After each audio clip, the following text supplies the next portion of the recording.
Chapter 3. Troubles. Late at night, Su Yin tossed and turned in bed, unable to sleep. He finally picked up his phone, the dim light revealing the time, 2:00 a.m. During the summer vacation, his father would come home late almost every day, reeking of alcohol and clearly drunk. His mother, seeing him in such a state, felt helpless and heartbroken, which inevitably led to another argument. One night, the argument escalated into a physical fight. Hearing the commotion, Su Yin rushed out of his bedroom, hoping to stop them. Just as he reached the stairs, he saw his father slap his mother hard across the face. At that moment, it felt like the whole world had come to a standstill. "Get out!" Like a madman, Su Yin shoved his father out of the house and slammed the door shut. Despite the drunken rants from outside, he never opened the door. His mother's face bore a glaring red handprint, her eyes red and teary. Su Yin, heartbroken, hugged her tightly, thinking she didn't deserve such treatment. Later, Su Yin gently applied an ice pack to her swollen face in the same quiet night. Since that night, his father hadn't returned home. Buzz buzz da. Su Yan's phone vibrated a few times. He checked to see messages from Lu Chinda. "Yinji, can't sleep? Funny, neither can I. I want to chat." Su Yin wiped his tears. Seeing these messages, the sadness in his heart seemed to lessen a bit. "Just can't get used to the bed. Going to sleep now. Good night." Su Yin sent these two messages and received an almost immediate reply from Lu Chinda. "Good night, Yinji. Sweet dreams." With that, Su Yin turned off his phone, staring at the ceiling, still unable to find sleep. A few minutes later, he could hear the steady breathing of Lu Chun in the lower bunk. Su Yan's mind was still filled with thoughts about the situation at home, leaving him awake all night. "Yinji, wake up for breakfast." Lu Chun placed the breakfast he'd bought from the cafeteria on the table and called out, noticing that Su Yin was still asleep. "Yinji." With no response, he approached Su Yan's bed. Thanks to his height advantage, Lu Chun could see Su Yin sleeping soundly. His long eyelashes occasionally fluttered, and he looked so peaceful. The small tear mole near his eye made him seem even more delicate, especially with his fair skin.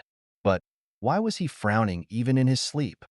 Lu Chun reached out, intending to smooth out Su Yan's brows, but before he could, Su Yin sleepily opened his eyes. "Morning, Yinji." Lu Chun quickly pulled back his hand, accidentally hitting the bed ladder, stifling a cry of pain before Su Yin noticed. Why are you standing by my bed?" Su Yin was startled to see Lu Chen's face so close upon waking up. "I was about to wake you up, seeing that you hadn't gotten up." "Yinji, come on. I brought breakfast." Lu Chen smiled, motioning to the table. "What about Du Kai and the others?" Su Yin yawned, climbing down the ladder. "They went out to have some fun before military training starts tomorrow, and to buy some essentials. You were still asleep, so we didn't wake you." Lu Chen said, squeezing toothpaste for Su Yin. "I can do it myself. Why are you being so helpful all of a sudden?"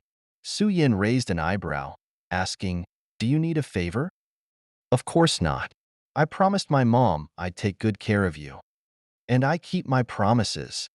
Lu Chen smiled, meeting Su Yan's gaze. "All right." In a short while, Su Yan finished washing up and saw Lu Chen sitting at the table, diligently picking out the green onions from the kanjida. The morning sunlight bathed him, giving him a gentle glow, a scene too beautiful to disturb. "Why didn't you go with them?" Su Yan asked, sitting across from Lu Chen. "If I went, you'd probably be lying in bed all day without eating. Your stomach isn't great, that's not good."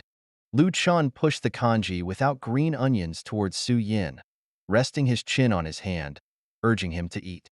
"Thanks." Su Yin felt a warm feeling inside as he ate the kanji. "No need to thank me, Yinji. What do you want for lunch?" Lu Chen asked, peeling a boiled egg. "It's too hot. I don't really want to go out. I just want to sleep." Su Yin, looking tired, rubbed his eyes, the slight dark circles under them indicating he hadn't slept well. "All right, I'll wake you up for lunch." "Hey, Yinji, you barely ate anything. Lu Chen pointed out as Su Yin wiped his mouth. I don't have much of an appetite, Su Yin said, yawning and heading back to bed. What do you want for lunch? I'll buy it for you, Lu Chen asked, seeing Su Yin already climbing up the ladder. Whatever you get is fine. Aren't you full yet? Su Yin asked from his bed, watching Lu Chen finish the kanji da. Waste not, want not. Lu Chen smiled at Su Yin, grinning widely da. This kid, Su Yin, feeling too tired, couldn't resist the pull of sleep any longer and drifted off. Yinji? Lu Chen, hearing no response, put down the kanji and gently called out to Suya. No answer da. Recently, Lu Chen had learned from his mom about Su Yan's parents' unhappy situation, which seemed irreparable. Since Aunt Qing didn't come to drop off Su Yin yesterday, she was probably dealing with divorce proceedings. Knowing Su Yan's nature, he'd be upset for a long time. He seemed distant yesterday, likely brooding all night.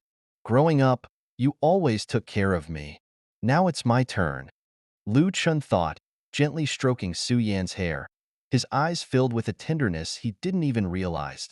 Worried about Su Yin catching a cold, Lu Chen grabbed a blanket from his bed, draped it over Su Yin, and turned up the air conditioning before leaving. When he returned, it was lunchtime. Lu Chen came back with lunch, Su Yan's favorite orange juice, and a big watermelon. Yinji, time to get up, Lu Chen called out, assuming Su Yin was still asleep. Okay. Su Yin had woken up shortly after Lu Chen left, unable to sleep anymore. He had called his mom, who insisted everything was fine at home. How could that be? The more she said that, the more Su Yin worried. His dad had never taken care of the household, leaving everything to his mom. After all these years of hard work, she still had to go through this. He couldn't help but feel heartbroken for her. Yinji, I bought a watermelon. I made sure to pick a sweet one, Lu Chen cheerfully announced, cutting open the watermelon. The sweet aroma immediately filled the room, the deep red flesh glistening with juice. Thanks. Su Yin took a sip of the orange juice, trying to smile. Yinji, you don't have to be so polite. Lu Chen opened the lunchbox, pretending to pout. How old are you? Su Yin teased, shaking his head. Haha, 3. You brat. Su Yin laughed, his appetite returning. Lu Chen had indeed put thought into it, buying all his favorite dishes. The summer daylight stretched long, with the sun only starting to set around 7 or 8. The temperature finally dropped a bit, and a cool breeze began to blow. Du Kai and Su Pei returned, laden with shopping bags, cheerfully greeting everyone. Qinji, Yinji, we're back, Du Kai panted, putting the bags on the table and wiping the sweat from his forehead.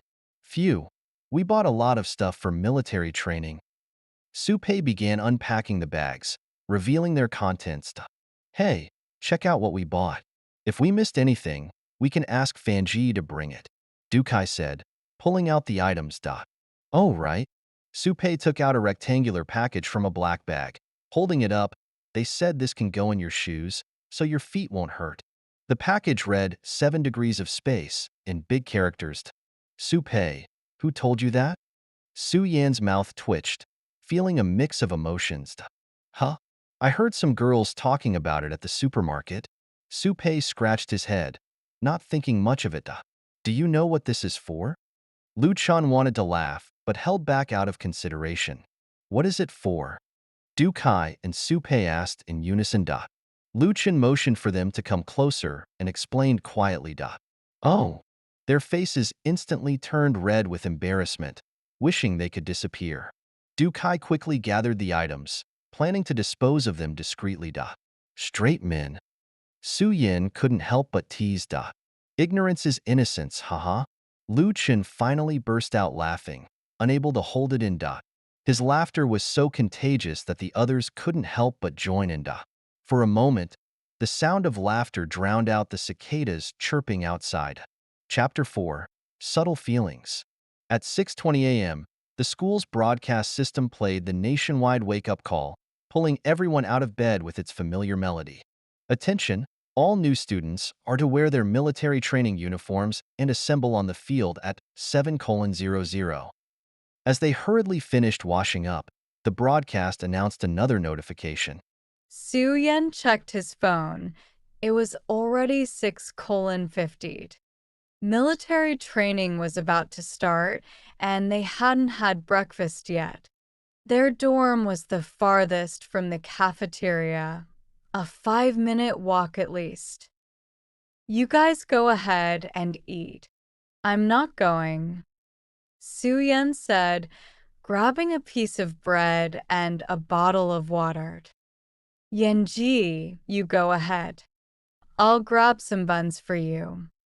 Lu Chen quickly put on his uniform and rushed out. Don't. Before Su Yan could finish, Lu Chen was already running down the stairs. We'll head out too, Yenji. See you there. Du Kai and the others left in a hurry, heading to the cafeteria. Suddenly, Su Yan was alone in the dorm. He set the half-eaten bread aside and began putting on his uniform. It seemed a bit big, but it fit well enough. He checked his phone, 6:58. Su Yan quickly left the dorm, sprinting towards the field. Upon arrival, he immediately spotted Lu Chen's tall figure among the crowd. Su Yan ran over, seemingly just in time. Yenji, eat up. I'll cover you. As soon as he reached Lu Chen, he was handed a warm bun. Thanks, bro. Su Yan gratefully took it, eating under Lu Chen's cover. Welcome to Hongju Number 2 High School. Standing here is a form of fate. The principal's speech began on stage, his accent drawing chuckles from the students. Doesn't the principal sound like Principal Chiu from our middle school? Lu Chen whispered to Su Yan. Yeah, pretty much. Su Yan nodded in agreement. As the time passed, the sun became less gentle and more scorching. The principal continued his lengthy speech, causing complaints among the students. Thankfully, Lu Chen was tall enough to shield Su Yan from the sun. Aren't you getting sunburned? Su Yan poked Lu Chen's back, concerned. My skin's thick. I can handle it. Lu Chen grinned, flashing a set of pearly whites. Yenji, look. I can block the sun for you. Lu Chen shifted to shade Su Yan more. Su Yan glanced up, catching a glimpse of Lu Chen's fair profile and long neck. He couldn't help but imagine Lu Chen turning dark and tanned after military training, almost laughing at the thought. Class 591, attention. About face. The instructor's loud voice prompted everyone to turn. Stand at attention. At ease. Stand at attention. The instructor appeared to be around 30 years old, his skin tanned to a bronze hue, adding to his mature aura. A deep scar on his face marked his honor. His whole demeanor exuded a military-like strictness, deterring any disobedience. March forward. 1, 2, 1. 1, 2, 1. Finally, their class was led to a small field near the tree-lined path.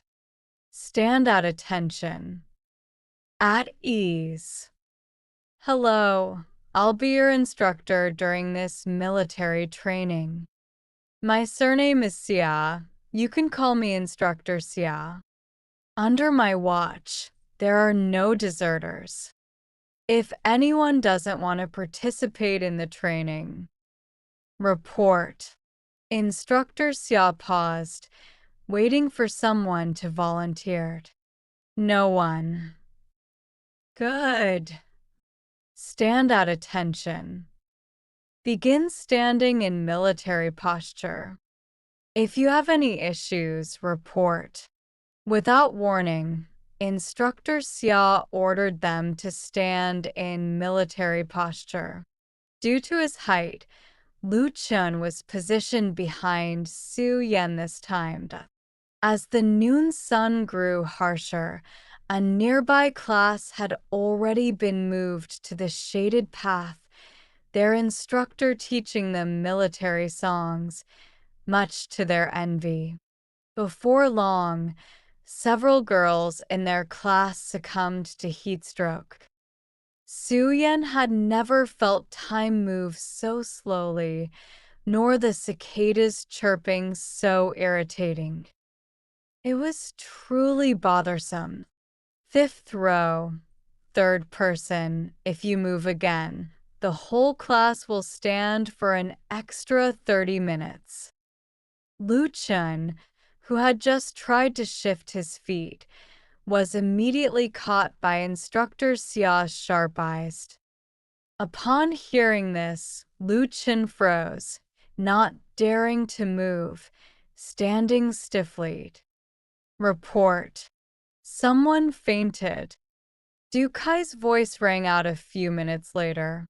Su Yan glanced over and saw that it was Su Pei. To be honest, he was struggling too, feeling dizzy with a ringing in his ears, making him want to vomit. If it weren't for his strong will, he might have collapsed. Su Yan thought, if I don't report, I'll be the next one to faint. Just as he was about to speak up, his vision blurred, and everything around him seemed to spin. He felt himself falling backward, losing consciousness. Su Yan. Lu Chun had noticed something off about Su Yan earlier. As he turned to ask if Su Yan needed help, he saw him collapse. Fortunately, Lu Chun was behind him and caught him in time. If you have an issue, report. Report. Someone fainted. Lu Chun panicked, wanting to rush Su Yan to the infirmary, but forgetting to report. Report. May I take him to the infirmary? Lu Chun asked loudly, sweat dripping down his face onto Su Yan's collar. Su Yan remained unconscious, his face paled. Go! Instructor Xia, seeing the urgency, didn't hold it against him, quickly helping loosen Su Yan's uniform and lifting him onto Lu Chen's back. With permission, Lu Chen sprinted towards the infirmary. Yanji, wake up. Lu Chen called out to Su Yan along the way, but Su Yan didn't respond, limp and lifeless on Lu Chen's back. Lu Chen had never seen Su Yan like this, and he was scared. The infirmary was only a minute or two away, but it felt like a long journey. Doctor, someone's fainted from heat stroke. Lu Chen rushed into the infirmary, placing Su Yan on a bed, urgently calling for a doctor. Don't worry, student. Step outside for a moment. A nurse in a white coat quickly came over.